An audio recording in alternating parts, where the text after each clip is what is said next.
नमस्कार प्यारे बच्चों, स्वागत है आपका हमारे channel online classes with Vasu में।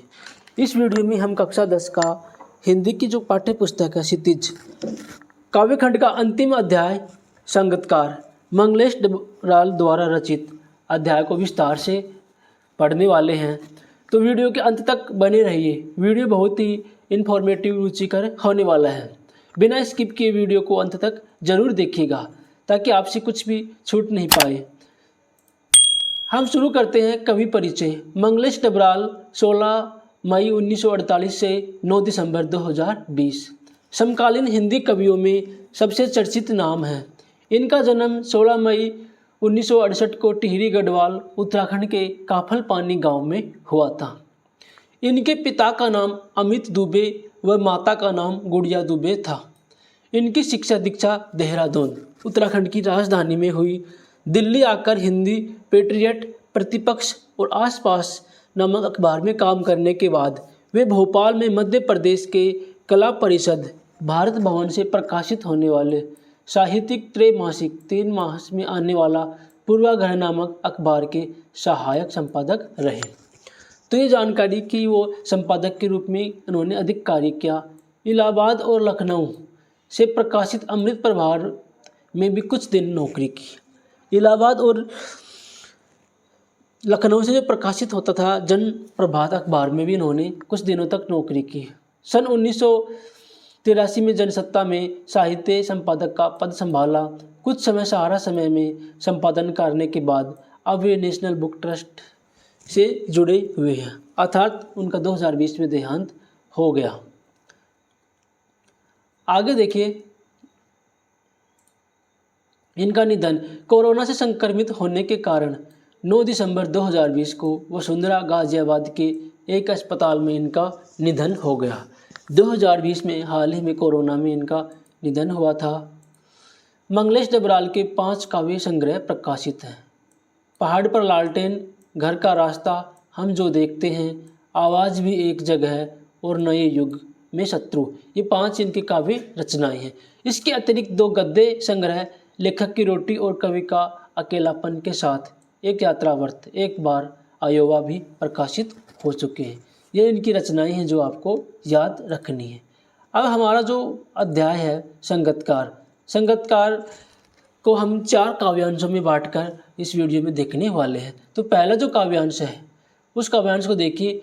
शुरू करते हैं। मुख्य गायक के चट्टान जैसे भारी स्वर का साथ देती वह आवाज़ सुंदर कमज़ोर कांपती हुई थी। वह मुख्य गायक का छोटा भाई है या उसका शिष्य या पैदल चलकर सीखने आने वाला दूर का कोई रिश्तेदार। मुख्य गायक की गरज में वह अपनी गूंज मिलाता आया है प्राचीन काल से। यह इस कविता का पहला काव्यांश था। इस काव्यांश के हम कठिन शब्दार्थ और इसकी व्याख्या देखने वाले हैं। तो देखिए, इसके कठिन शब्दार्थ देखिए क्या क्या होने वाले हैं।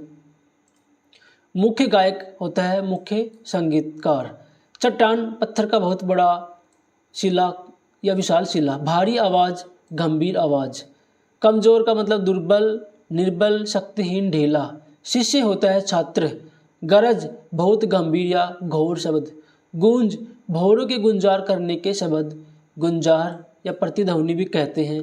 प्राचीन काल प्राचीन समय या बहुत पहले बीता हुआ समय उसे कहा गया है। अब इस पहले काव्यांश की प्रसंग और व्याख्या देखिएगा। देखिए, प्रसंग ये है। इन पंक्तियों में कवि ने गायन में मुख्य गायक का साथ देने वाले संगतकार की भूमिका के महत्व को प्रतिपादित किया है, अर्थात मुख्य गायक का साथ देने वाला संगतकार उसके बारे में बताया है। यह कविता मुख्य संगीतकार का साथ देने वाले संगतकार की भूमिका के इर्द गिर्द घूमती है। पूरी कविता में बताया गया है संगतकार की भूमिका। व्याख्या शुरू करते हैं।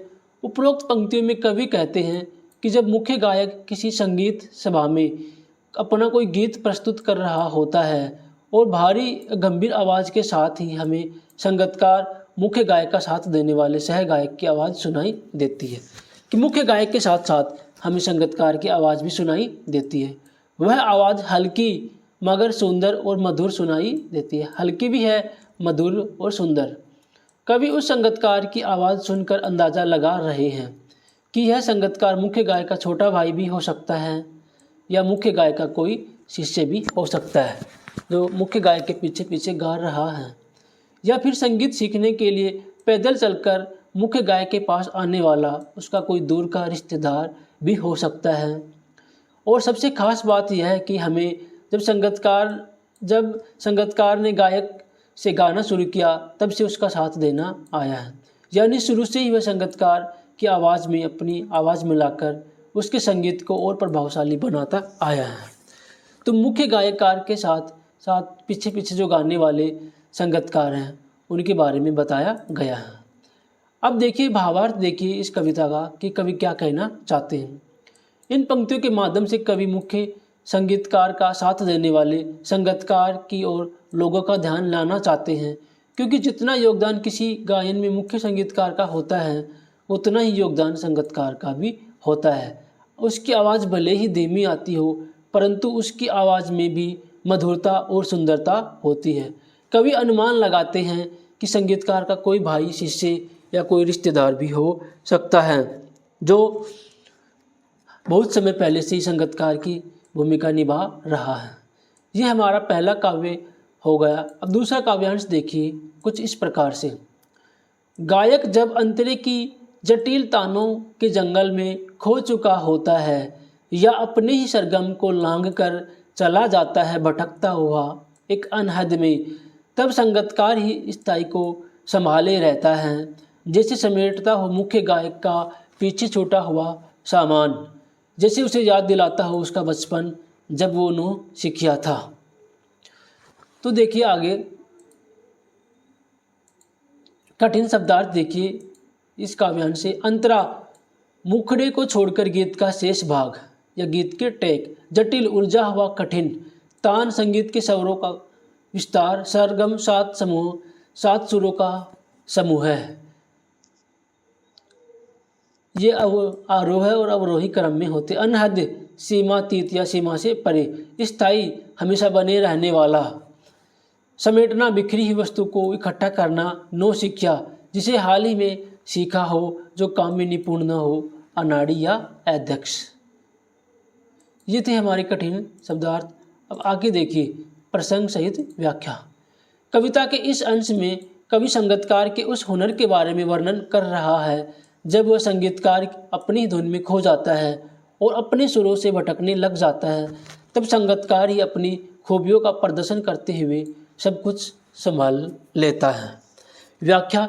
उपरोक्त पंक्तियों में कवि कहते हैं कि कभी कभी मुख्य गायक किसी गाने का अंतरा गाने में इतना तल्लीन या मग्न हो जाता है कि वह अपनों ही सुरों से भटक जाता है, यानी असली सुरों को ही भूलकर अन्य सुर गाने लग जाता है या उच्चारण को भूल जाता है। वह उस संगीत के उस मोड़ पर आ जाता है जहाँ अंत निकट हो।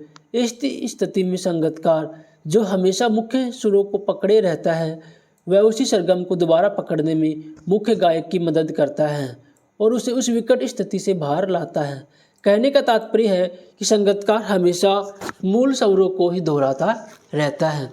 जब मुख्य गायक गीत गाते हुए सुरों की दुनिया में खो जाता है, अंतरे के सुर तान मानों की बारीकियों में उलझकर बिखरने लगता है, तब संगीतकार इस स्थिति को संभालता है। आगे देखिए जब मुख्य गायक को भूल जाता है वह संगीतकार के गानों को सुनकर वापस सुर से जुड़ जाता है, अर्थात संगीतकार मुख्य गायक को वापस सुर पकड़ने में मदद करता है। कवि आगे कहते हैं कि उस समय ऐसा लगता है कि मानो वह मुख्य गायक का पीछे छोटा हुआ सामान समेटते आगे बढ़ रहा हो। उस समय मुख्य गायक को अपना बचपन याद आ जाता है जब वह नया नया गाना सीखता था या नो सीखा था, तब उसका गुरु उसके सुरों को भटकने न देकर उसकी मदद करता था। भावार्थ देखिए इन पंक्तियों का। प्रस्तुत पंक्तियों से हमें ज्ञात होता है कि संगीतकार की भूमिका एक मुख्य संगीतकार के लिए क्या है, अर्थात पानी और मछली का संबंध। संगीतकार हमेशा मुख्य गायक के लिए मार्गदर्शक का कार्य करता है। जब भी गायक संगीत की मुख्य लय से भटक जाता है तो संगीतकार ही मुख्य सुरों तक वापस लाने में उसकी सहायता करता है। अब देखिए काव्य 3 का देखिए। काव्य 3 तार सप्तक में जब बैठने लगता है उसका गला, प्रेरणा साथ छोड़ती हुई उत्साह अस्त होता हुआ।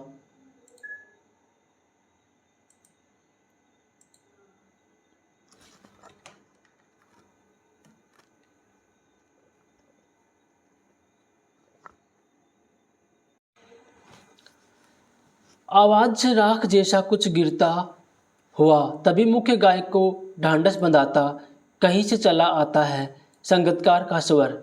कभी कभी वह यूं ही दे देता है उसका साथ, यह बताने के लिए कि वह अकेला नहीं है।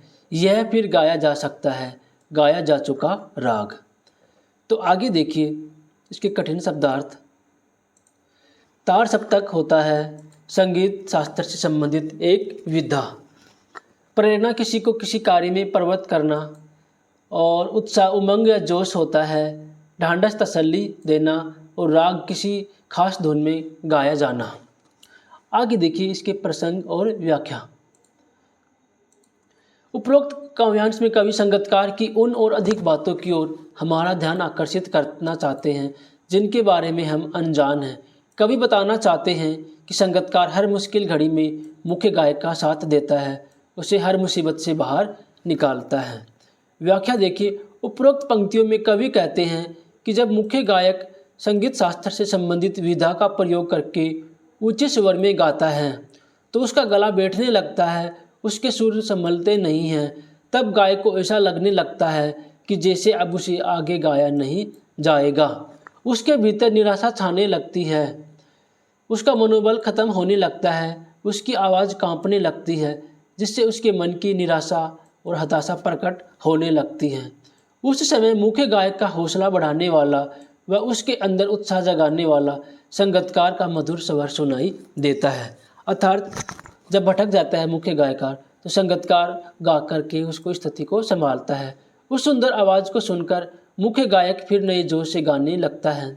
कवि आगे कहते हैं कि कभी कभी संगीतकार मुख्य गायक को यह बताने के लिए उसके स्वर में अपना स्वर मिलाता है कि वह अकेला नहीं है, कोई है जो उसका साथ उसका हर वक्त साथ देता है, और यह बताने के लिए कि गाया जा चुका राग भी दोबारा से गाया जा सकता है। कहने का तात्पर्य है कि कभी कभी मुख्य गायकार अपने द्वारा पंक्तियों को दोहराना नहीं चाहता, जिस वजह से अपनी लय से भटकने लगता है। तभी मुख्य गायक का साथ देना संगीतकार आ जाता है और गायकार को हौसला देकर उसके विश्वास को डगमगाने से रोकता है, और मुख्य पंक्तियाँ गाई जा चुकी उसको भी दोहराया जा सकता। पंक्तियों का भावार्थ देखिए। प्रस्तुत पंक्तियों से हमें ज्ञात होता है कि संगीतकार की भूमिका मुख्य गायक के जीवन में अधिक उपयोगी सिद्ध होती है, क्योंकि जब जब मुख्य गायक अपने गीत गाते हुए कोई गलती करता है, कहीं सब कुछ भूल जाता है, तो संगीतकार उसकी गलतियों को छुपाने के लिए गाई गई पंक्तियों का दोहराव करता है, और इससे गायक को संभलने का मौका मिल जाता है। अब देखिए काव्याचार का काव्य देखिए। अंतिम काव्याचार का उसकी आवाज़ में जो एक हिचक साफ सुनाई देती है या ऊंचे स्वर को ऊंचा न उठाने की जो कोशिश है, उसे विफलता नहीं उसके मनुष्यता समझा जाना चाहिए। इसके कठिन शब्दार्थ देखिए। हिचक, हिचकने की क्रिया या हिचकिचाहट। दूसरा होता है विफलता, विफल होने की अवस्था या असफलता, मनुष्यता, इंसानियत या मानवता। आगे देखिए प्रसंग देखिए। इस काव्यांश में कवि संगीतकार जो हमेशा मुख्य गायक के पीछे गाता है उसके इस स्थिति को कम न समझने के लिए कहता है। भले ही संगीतकार मुख्य गायक के पीछे ही गाता हो, परंतु उसका उस पीछे गाना संगीतकार की कमजोरी या असफलता नहीं माननी चाहिए, बल्कि उसका सम्मान करना चाहिए।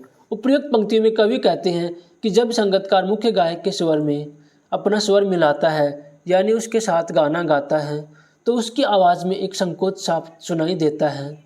उसकी हमेशा यही कोशिश रहती है कि उसकी आवाज़ मुख्य गायक की आवाज़ से धीमी हो, अर्थात उसका स्वर भूलकर मुख्य गायक के स्वर से ऊंचा न हो जाए, इसका वह अच्छे से ध्यान रखता है।